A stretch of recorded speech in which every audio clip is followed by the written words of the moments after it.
Okay, we're live. Hi, this is William Ramsey. Welcome to William Ramsey Investigates. On today's show, I have a very special guest. Her name is Helen Fry.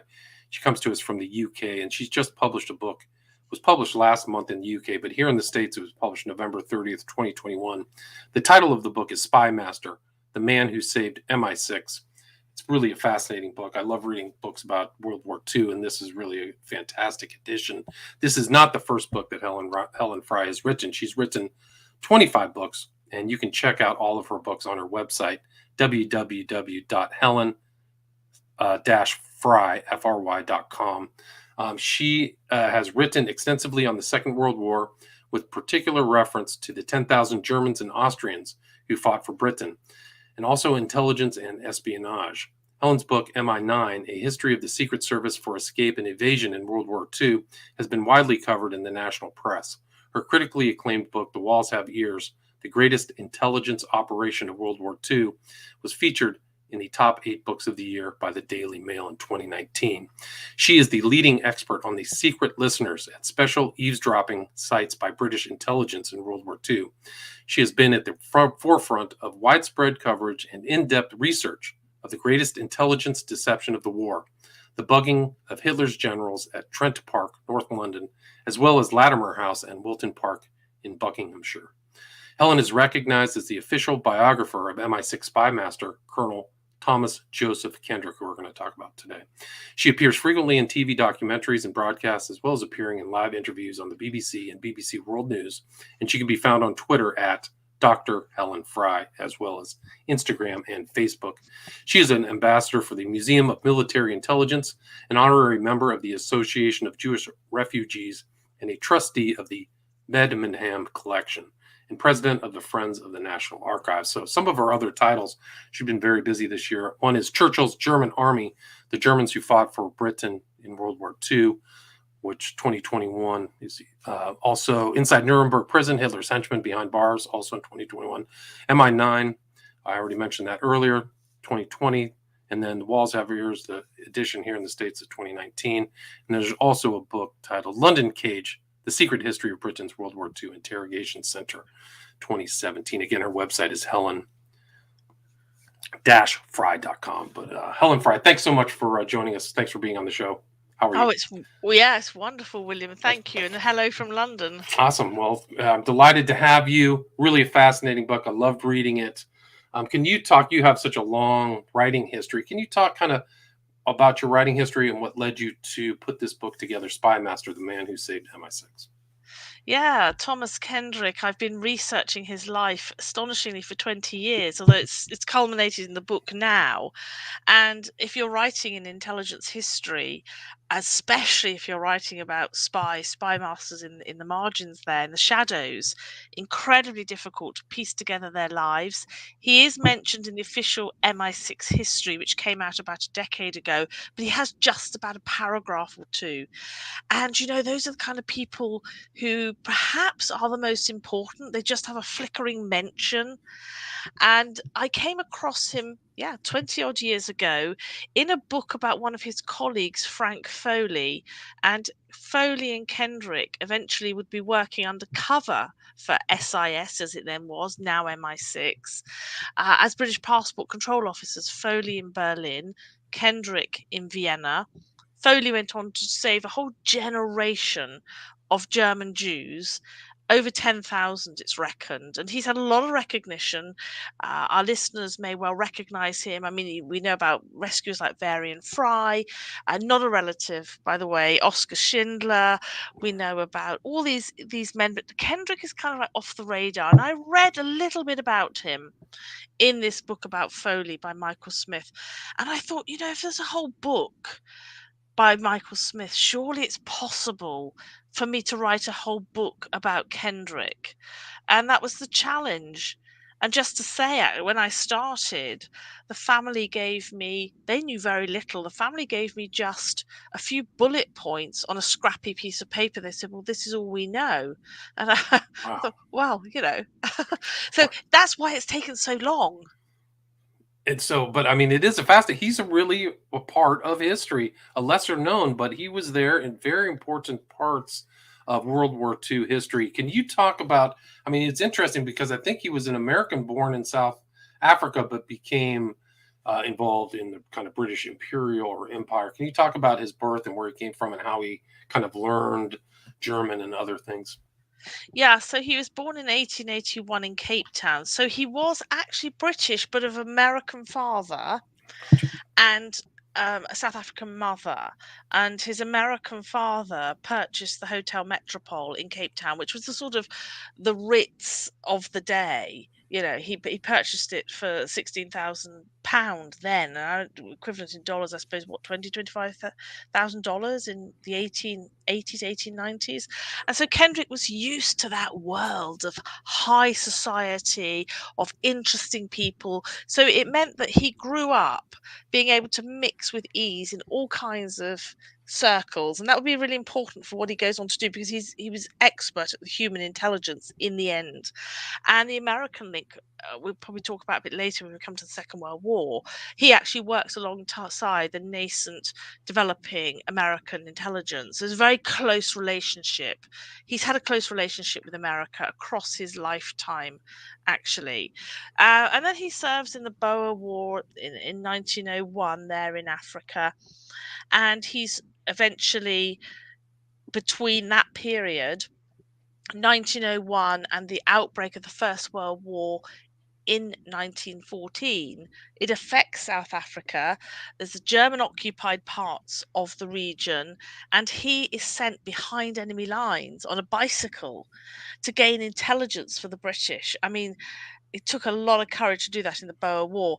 And then in that interwar period, I mean, before the First World War, that interwar period, he's traveling around the diamond mining communities, working as a stockbroker in South Africa, merging and mixing with all the kind of communities and keeping an eye on the German situation, because the Germans were being perceived as a threat in that period, because they were starting to develop all kinds of interesting weapons and guns. I mean, nothing like as sophisticated as they would go on to do in the Second World War with technology. So, very, very interesting that the threat in that early part of the 20th century is actually Germany. Of course, it would be overtaken by Russia later, not long after the First World War.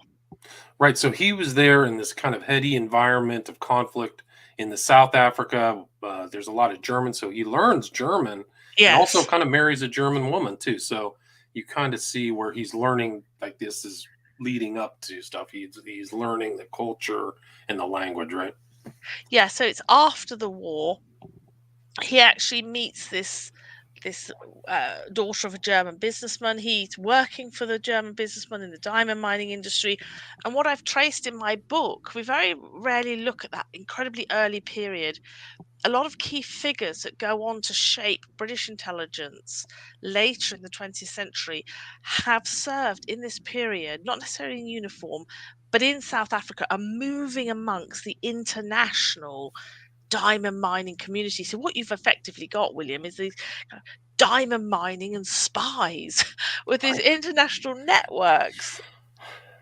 Right. So I mean, you have people from all over the world coming to South Africa, different languages, English, the Boers, the German. So what happens to him? He gets married. How does he come out of that part of the world? That's the First World War. So he's fighting and serving in South Africa in the early part of the First World War. The surrender is sort of taken in July 1915. So of course, 3 years before anything like that happens in the armistice in Europe. And then he's transferred later in the First World War to serve in France in intelligence, and he's running agents. He's involved in counter espionage. He's also, at the very end of the First World War, interrogating and gaining intelligence from, well, towards the very, very end of the war. They had about 5,000 surrendering German prisoners of war near Arras in France, there near the front line. And he's processing them for intelligence, finding clever ways, not roughing them up in interrogation, but finding clever ways to gain intelligence ahead of the Treaty of Versailles. Right. So he's there. He's made his way to Europe. The war ends, Yes. and what happens next? So he's then posted to Cologne with Frank Foley, I mentioned at the start of the podcast. He's there with a number of figures that would go on to become his agents and spies in Europe in the 20s and 30s. And the interesting threat now is shifting because in 1917, the Russian Revolution, the threat that's emerging are the Bolsheviks, and communism. And in that period, the communists are, or the Bolsheviks, should I say, are trying to infiltrate the armies of Europe, which are disbanding, trying to infiltrate them and encourage them to overthrow democracy. I mean, that's a very simplistic view. And you think, wow, has anything much changed today? It's like people might kind of think, oh, there's a parallels with today. So he's again running spies, counter-espionage, keeping an eye on the Bolsheviks. And the crucial moment, I suppose, the turning point for his career where it really ramps up, as you know, because as you read in the book, in 1925, he is posted by the head of MI6, who's known as C. He signs his name in green ink, just C. And I think it's still a tradition, I understand, that happens today. The head of MI6 Interesting. signs C in green ink. So the head of MI6 sends him to Vienna. And in 1925, Vienna is the center between East and West. It's replaced Paris now as the center of espionage, where spies of all kinds of countries are coming in and out. And it's MI6's most important center.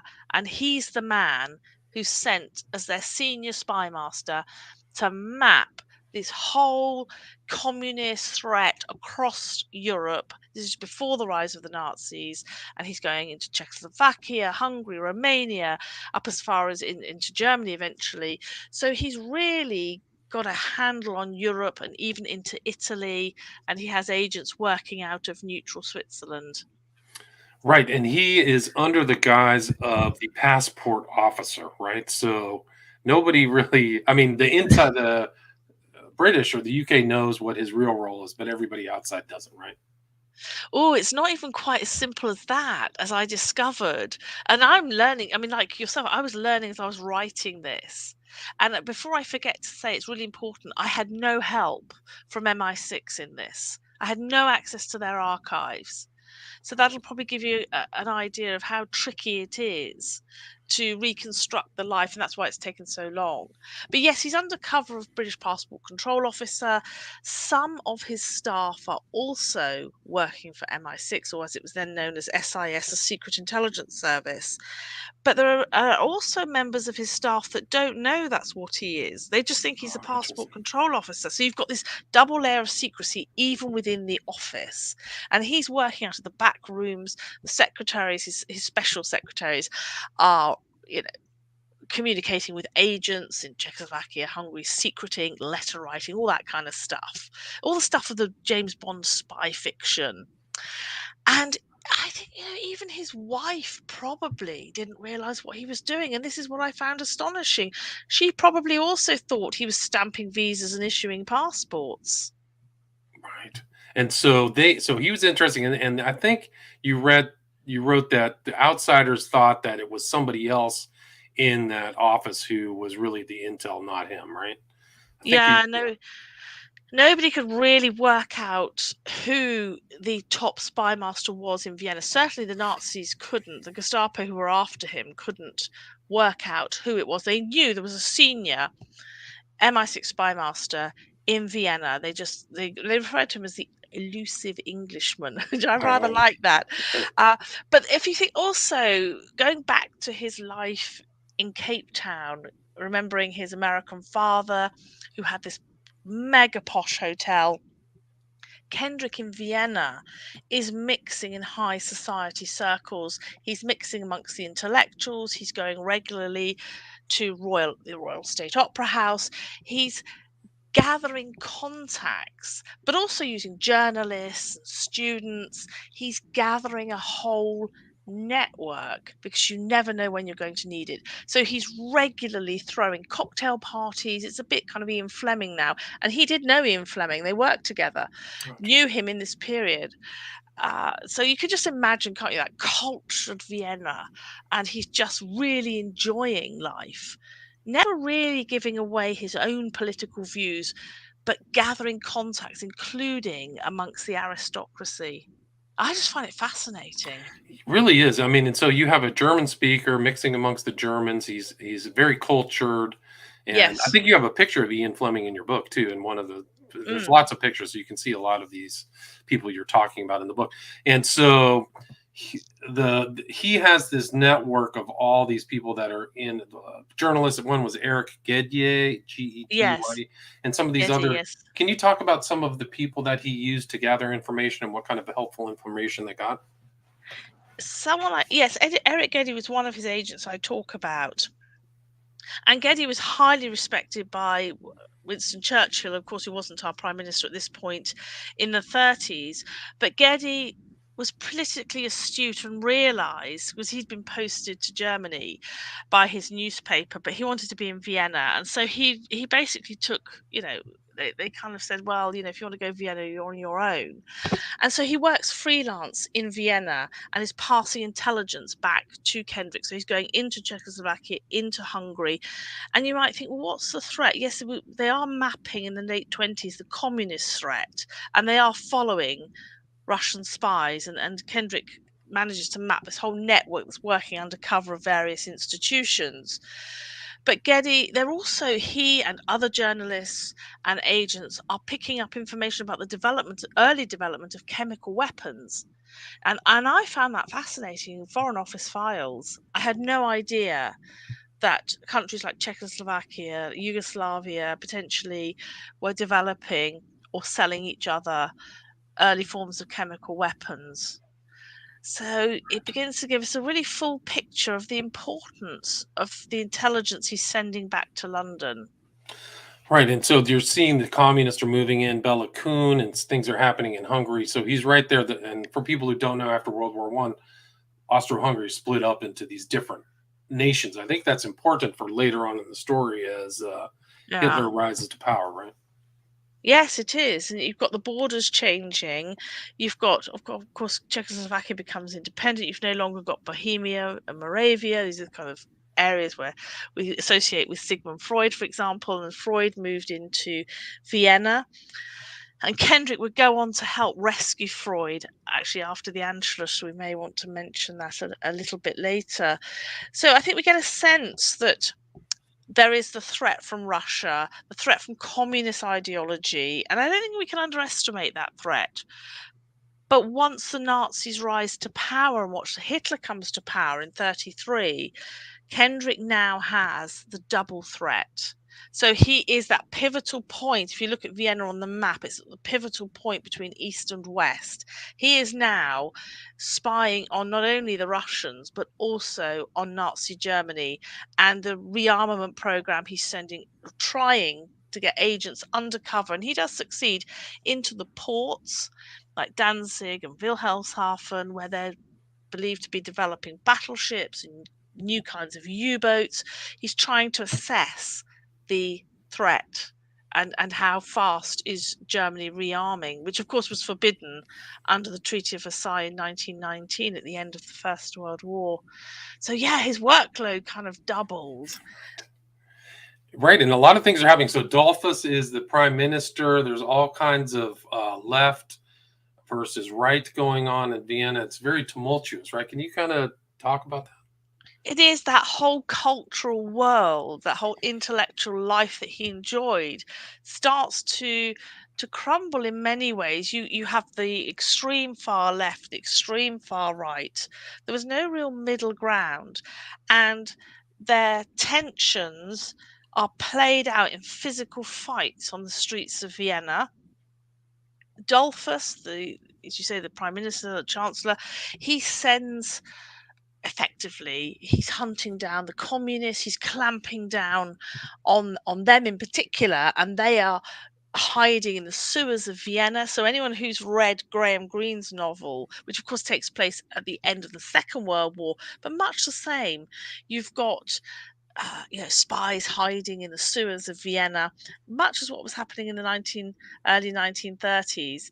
And Eric Geddy is there helping, and he's there also with another figure you might be surprised to have read, Kim Philby.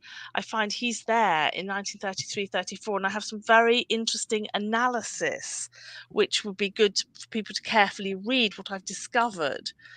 And I think it's important to say it doesn't change the story ultimately of the spy and traitor Philby, but it does give us a new understanding of that early period just before he gets recruited by the Russians. Right. It really is fascinating because all I had heard is that this was the period where Philby turned, and you Mm. really lay out all the details in much broader terms than anything I had read before. So it really gave me a lot of insight into what was happening before the Anschluss. So kudos to you. And I mean, Philby, for people who don't know, was really this penetration agent, right? One of the Yes. Cambridge Five, right? Yes, he's one of the top penetration agents.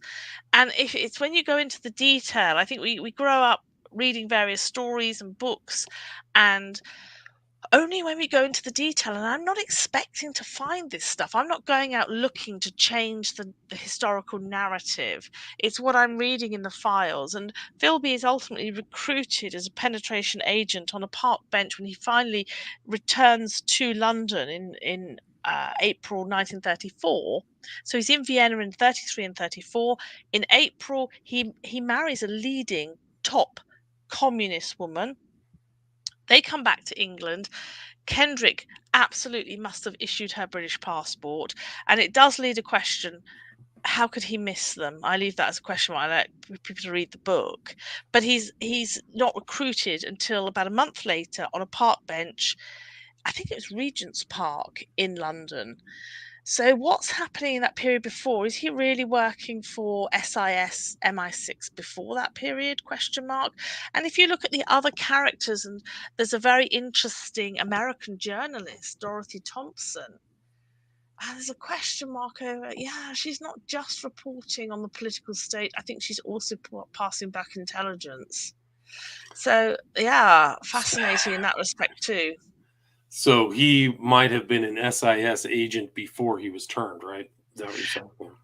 Well, maybe not Or so, formally, but right. he may have loosely been working for Kendrick. And the reasons I say that is because some of the paper trail that I found in the Foreign Office files, deeply embedded. Again, I was not looking for that. I was looking to reconstruct some of this political turmoil of that period. Right, and he was friends with another Kendrick asset, Gedye, who we mentioned before. So he was in the mix with those people going on. And what kind of happened from 34? I think that Dolphus was kind of an antagonist of Hitler, right? And I think that that led to, yeah, it kind of He was continued. assassinated. So it's a very, very dangerous times. You've got huge potential instability. In fact, Kendrick and his secret secretaries, as I should call them, those that were actually working on the other stuff, not just passport control, they believed that Hitler could annex Austria in 34. I mean, it didn't happen in the end because you've got Mussolini muscling a bit on his troops on the border, saying that he's going to support the British and not, making sure Hitler doesn't annex Austria at that point. Of course, it does all go pear shaped a bit later. So they were never quite sure. Intelligence was vital at this time, but Kendrick was never quite sure when things would come to a head. And it did calm down in that in Vienna in 35, 36. Other stuff was going on in Germany, the Nuremberg laws, of course, in 1935, which restricted the rights of Jews. You, in this period, got Jewish refugees pouring in from Germany. So Kendrick's really aware of the impact of the Nazi regime. And then, of course, bang, it happens to Austria overnight. The you know, gunning for the Jewish community in Austria happens overnight after Hitler annexes Austria in March 1938. And this is really serious. Kendrick knows it's coming. There's intelligence on the ground, there's mobilization of troops, and there is a huge force that he wakes up on the streets of Vienna. Yeah, all night the forces have been, and airborne forces have been pouring into this relatively small country. Right. I mean, it was immediate. So I think that was what, March 12th, 1938. So what, I mean, it really changed the entire, tenor of the whole country, right? So what Oh, happens next? Yeah. very, very tense. I mean, dramatic. It's starting to snow a bit as well. You've got these hefty troops, disproportionate actually in terms of on the streets of Vienna there. You've got suddenly swastikas appearing on Jewish businesses, Jewish people hiding, for fear to come out. Sigmund Freud is subject to a raid on his apartment within 24 hours. And a week later, another raid. His son is under house arrest, Martin. His daughter is temporarily carted off and interrogated. Potentially, they thought, oh gosh, she could end up in a concentration camp. These are incredibly dangerous times. And Kendrick reports to the Foreign Office, within just a couple of weeks, 500 Jewish intellectuals have decided to commit suicide because they know what's coming. And they don't think they're going to make it. They're not going to fall into the hands of the Nazis. And in early April, you've got over 7,000 Jewish males carted off to concentration camps in Germany. And then what does Kendrick face on a daily basis? From the first morning, he comes to the office and there are literally hundreds upon hundreds of Jews queuing all the way around the building, down the street, round the corner. They are desperate. And this would mark 6 months, because he doesn't survive in Austria more than 6 months, as we know. Kendrick will probably explain shortly. And he embarks on this humanitarian mission for which I'm trying to get him recognized. I've put in an application at Yad Vashem in Jerusalem. He is incredible. We have to remember that what he goes on to do in terms of faking visas in the end, it was very difficult to get Jews out of Austria. He does use legal channels. This becomes quite difficult. The British government put pressure and start restricting the situation and who can and can't come out. So he forges passports. He issues illegal visas for 11 youngsters to go into Palestine to attend a so-called sporting event, because they don't come back. He knows any way to get Jews out of the country, and even some of the communists that he'd been following and spying on were also at risk. So this massive rescue effort, and the Foreign Office files place it at about 200 Jews a day he is getting out and smuggling out of Austria. And I think we have to remember that he didn't have to do this. He could have just carried on and prioritized on his intelligence work, which he did struggle to keep going in the background, which he does, but he's working 12, 15 hours a day now, literally only on these rescue efforts. Right. And so there's huge persecutions taking place, burning Mm, down of synagogues. It yeah. started immediately. So these guys were in a rush. There was one thing that I found amusing was they were trying to turn some of the Jews Christians. So they're teaching them the Lord's Prayer and trying to get on.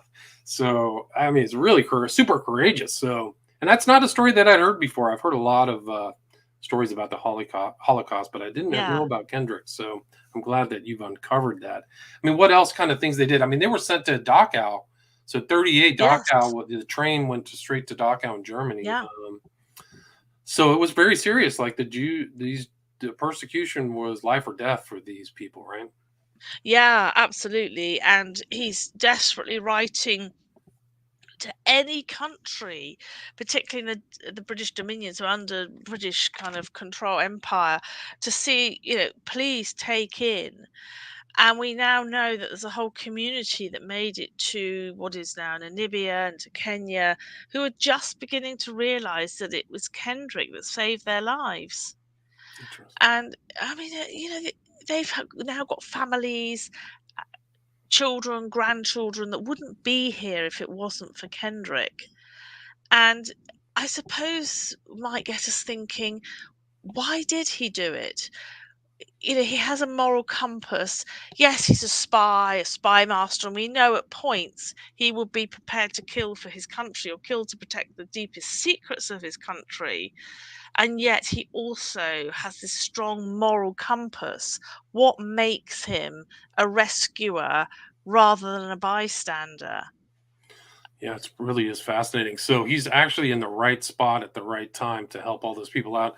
And Yeah, it's just it's a really incredible story. And they were arresting like very famous people, and he was friends with a lot of these Jews or half Jewish people. Yes. Like he was mixing in that culture, so he had very personal reasons as well. I think. Would you agree? Well, Would you with agree with that? the yeah, I do. And with the Americans, he helped Sigmund Freud out of Vienna. Certainly, we absolutely know that.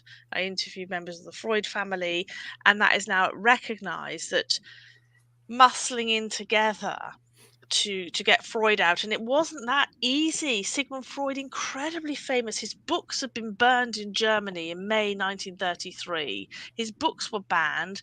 They were now banned immediately in Austria. He was at risk, and I think when he after that second raid by the Gestapo, he realized that his whole family were at risk. I mean, he's towards the end of his life. He's desperately ill, but he realizes he's the only way that he can get his own family out. And they go out together, and it still takes nearly 2 months to get him out. And he is probably one of Vienna's most famous figures. Right. So they're really trying to get things, but he's also under pressure as well for his intelligence. Like he's kind of sensing that he's not going to be there forever either, right? Well, it's a very dangerous game, isn't it? Really, really dangerous. You don't know if anyone can be turned, and that's ultimately what happened. He was betrayed by a double agent. By March 1938, Czechoslovakia is really at risk. It isn't actually annexed until the following March 1939, but you don't know that. And there's this frantic scurry of his agents going across the border into Czechoslovakia, some of them working out of Brno, BRNO. You can look that one up. Brno, I think it's pronounced. There was a theatre there, and I think, again, some of his network worked undercover, use the theatre as a sort of cover, but they're passing intelligence out. Really, really critical point. So May, June, July 1938, at any moment it was believed Hitler could annex Czechoslovakia. In the end, there was the appeasement deal with our then Prime Minister Neville Chamberlain in September 1938. But at this point, you don't know that that's going to be achievable. It became too dangerous for Kendrick's own family by July to stay in the city. That's how bad it was. They're not Jewish, but it was too dangerous for them to stay in the city. And he says goodbye to them. There was a very moving photograph. I find it quite moving in the book of him on the Vienna train station. All you can see is a sort of slight part of his cheek, can't you, with this trilby hat, just like something out of a Donna Carey spy novel. And there he is saying goodbye to his daughter and his grandchildren. And he and his wife are the only ones that stay behind. Yeah, it's wow. Yeah, so he sends his family off, and I find it fascinating too that he had to sit down with Adolf Eichmann, like one of the real monsters of Germany, talking to him, trying to negotiate. Can you talk a little bit about that? I would love to know more about precisely what happened. It's very sketchy in the archive, but we definitely know Eichmann was posted to Vienna in May 38 because the priority then, the final solution was ratified. The whole kind of annihilation program of Europe's Jews wasn't really kind of formally ratified until January 1942. That it wasn't to say Jews weren't being murdered and weren't disappearing, but Eichmann was sent to Vienna initially to just get Jews out of German territory. So Austria is now seen as Germany. It's part of Greater Germany. There is no Austria anymore. We still refer to it as Austria, but when we're chatting, but we have to imagine this is now Germany. Right. And Hitler does not want German Jews in the borders of Germany. So Eichmann's sent to Vienna, find any way to get Jews out of Germany. And at this point, it's not necessarily killing them, just get them out. And so Kendrick, we know, bargains with Eichmann to get Jews out. And I would love to know more about that operation, but he's summoned to Eichmann's office. And I just would love to find a transcript somewhere of that meeting. Yeah, it would be fascinating to see what's going on because he's clear. Kendrick is clearly working to get all these people out, right? So he's working from one angle, and Eichmann's working from another angle, But he's fearless. He's quite happy to stand up to Eichmann. And there's another scene that's actually reported in the press of one day around this time. Kendrick looks out of his office and he sees a group of Jews scrubbing the streets. I mean, we've probably all seen these images across Nazi Germany. One of them was a pregnant woman, the other one was a surgeon, we know. And the thought, Kendrick looks, this surgeon scrubbing with this acid solution. They've got the buckets, this acid solution. You've got the stormtroopers, the SS, standing around, jeering, kicking them occasionally. And, the thought passes his mind, how many lives have those hands saved? And he's just absolutely furious by what he sees. He storms out of the British Passport Office, down the steps, and he kicks over the bucket of acid solution, and he stares those SS down and those stormtroopers and says, "Not on my patch." You can't hear him saying it. And I think, again, these are actions highly risky. People disappeared, not only Jews. A couple of his own agents had disappeared in March 38. He managed to get them out. They found them. But we mustn't underestimate, it wasn't just risky for Jews either. And he's taking great risk. Right. So he took a lot of risk, and stayed. And what happened next? We talked about the fact he's betrayed by this double agent. And the Gestapo don't move immediately. They're still trying to sort of build up a little bit about his network. But within just a few weeks, they arrest one of the managers. He's Austrian manager working for Kendrick, also doing a bit of secret work as well as visa work, in actual fact.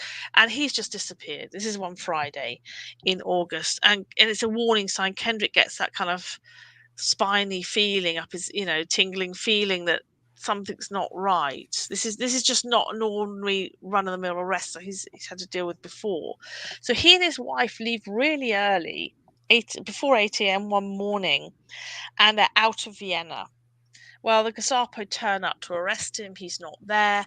All the border guards are notified. And he almost makes it out. He's close to the border and he's heading for Kitzbühel in the mountains, and he's near Freilassing. He's almost out. Car is stopped by an unexpected checkpoint. There is an assassination attempt on his life en route as well. Very, very dramatic assassination attempt. Car stops. He's hauled out. His wife returns on her own. She is not arrested. They don't suspect her. He is back in Vienna. The Hotel Metropole in Vienna is the Gestapo headquarters. He's there receiving 8-hour interrogation with no break at night, solitary confinement, sort of Soviet-style interrogation it's referred to in the Foreign Office files. And we don't know he's going to survive. And there's this panic back in London because they know he's been arrested. His wife goes to our diplomat, our ambassador, and says, Kendrick's disappeared, and they didn't know where he was at that point. And there's this whole, you get a sense in the files, this whole panic, because this is their top spy master in Europe, and he's been arrested. What does this mean for the whole of MI6's work across Europe? And they get recalled. The spies and agents like Frank Foley, we go back to him, working undercover, they all get recalled. And that's serious at a time when we needed intelligence. And our official files and the official history of MI6 says this was the most serious incident to befall MI6 in the first 30 years of its history. You think, wow, that gives us a sense of just how dangerous and damaging this was for the whole of the Secret Intelligence Service. Right. No, it's incredible. So he gets in Gestapo. He's kept there, and somehow he gets out. Right. So there's a bit of bargaining. Yeah, a bit of bargaining in the background. Our ambassador in Berlin is muscling in and saying, "Look, he's not a spy." Kendrick sort of was under interrogation. I'm not a spy. Allegedly doesn't give them anything. I don't think he does. Now, we mentioned Munich earlier. We mentioned the appeasement with Chamberlain. That was on the cards for the following month, for September 1938. And we are now the middle of August 38. Kendrick's banged up in the Hotel Metropole. Horrific interrogation. But the Germans decide not to kill him. And I think because of Munich. That's my interpretation, that if it wasn't for Munich coming up the following month, it was already sort of being discussed on the cards. This was a massive warning to the British government. We are expelling your senior spy. We know all about him. We know who he is. We're going to expel him. We also know all about the network. We don't know how much of that's true, but it was enough to send shivers right through Whitehall and through MI6 circles. So they expelled him on charges of spying, which of course he always disavowed. We now know it's true. Right. So he's heads back, but that's not really the end of his whole story. I mean, there's a lot more. We're at about 40 minutes. There's a lot more to his story because he's involved in interrogating Hess when he flies over in 41. There's a Yes. lot more to this. I mean, it's a really fascinating story just following him through World War II, Kendrick, and what he did. And I mean, he's involved in some of these things. Can you give the reader what else is in the book before we wrap it up? Yeah, it's overlaps a little bit, but not totally, with my book, The Walls Have Ears, because Kendrick goes on to form, with no blueprint, a massive intelligence gathering organization. You could say spying on Germany from within Britain's borders. And he's doing that because it's some secret sites in Britain, just outside London, these stately homes. He's embedded microphones in light fittings, walls, in billiards tables, in the plant pots, everything. And we are bugging the conversations of German prisoners of war, over 10,000 of them that had vital intelligence. They're not going to give us up an interrogation. We need this stuff. So they get a sort of soft interrogation. They go back to their room and they boast to their mate what they haven't told Kendrick's interrogators. But the crucial thing also, I think, for your audience would be really interested in America in particular, that after Pearl Harbor, within 2 weeks, American intelligence officers start arriving at Kendrick's sites, and there's a very close working relationship. And I have some really wonderful stories, particularly Hermuth Jestin, one of the interrogators. There's some funny stories about how he charms the generals and gets intelligence from them with a bottle of whiskey and brandy. The wonderful story. So there's this close Anglo-American intelligence relationship, and Kendrick's at the heart of making this work and laying the foundations, I guess, of how intelligence was done going forwards, and prepares the allies, so not just British intelligence, but prepares allied intelligence, including America, together, working together for the Cold War. All right, so it goes on to that next step. And I hope this book brings this guy to more people's knowledge and understanding. Thomas Joseph Kendrick, somebody I hadn't heard about. So thanks for writing this book. Really fascinating. Where's the best place to get Spymaster? In America, is Amazon good? Barnes and Yeah. Noble? I'm not sure what's your usual outlet, but it is available in America. It was published just a couple of days ago, so it should be widely available. I guess you can also order direct from Yale University Press website. And you have an audiobook of this too, correct? Yes, it's on Kindle. It's every format you would want, really, hopefully. Gotcha, cool. And what should give me state your website again, please? www.helen-fry.com. Gotcha. And so people, if they have any questions or want to reach out to you, they can contact you through that website, correct? Yes, there's a contact page. I'm very, very active on Twitter. You can send me a message on Twitter, post something if you've enjoyed this podcast, if you've enjoyed the book, and we've got quite a conversation going. And what's wonderful, this is new history coming out. I'm not the only historian writing about these new intelligence history, but the public are fascinated by it. And it's getting a real conversation going amongst the public, but also amongst our historians and academics. And that's across the world. It's very, very exciting. Yeah, and your Twitter handle is at Dr. Helen Fry, all one word, right? So people can go check that out as well. Yes. And they Awesome. can be part of this conversation, can't they? They can be part of understanding and contributing to the discussion of this history via Twitter or wherever. Yeah. Yeah, it's a great opportunity for people to learn about some new angles, new aspects, new facets of World War II. Again, the title of the book is Spymaster, The Man Who Saved MI6 by author Helen Fry. Thank you so much, Helen. I appreciate it. Thank you, William. All right, take care. Stay there. Stay there.